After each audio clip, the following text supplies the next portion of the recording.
This animation shows two identical situations being treated in two different ways. The loss of the central incisor. The animation on the right shows the implant option.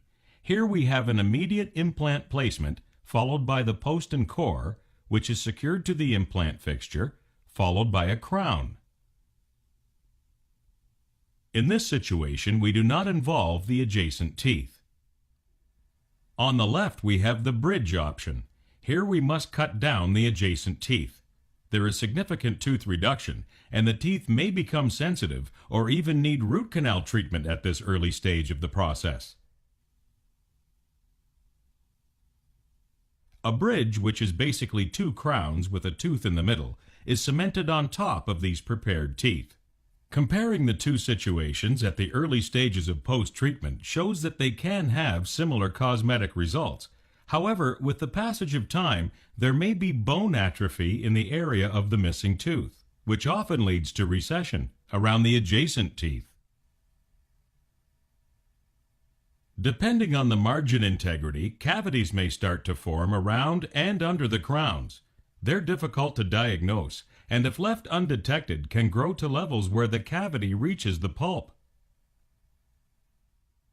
This in turn may cause root canal problems as well as pathology at the tip of the root. With continued destruction of the tooth will have fractures, mobility, and often associated infections.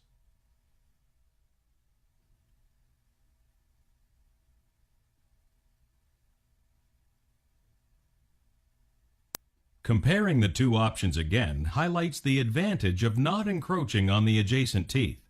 The infections can create unsightly pus that drains into the mouth, creating a metallic taste and bad breath.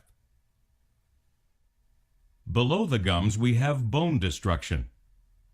The only solution at this time is to remove the bridge and the destroyed tooth as well. To continue with the bridge option, we again need to cut down another tooth and make the bridge bigger. A 4-unit bridge can then be placed on the two prepared teeth. This bridge will not look as good as the original due to the bone loss. The process of atrophy will continue as before. Comparing the two results now clearly shows the destructive possibility of the bridge with time. Since the number of teeth to support has doubled, there is now even more of a chance to have the same consequences happen to the next tooth. The bridge will once again have to be removed and more teeth prepared to hold the now 6-unit bridge.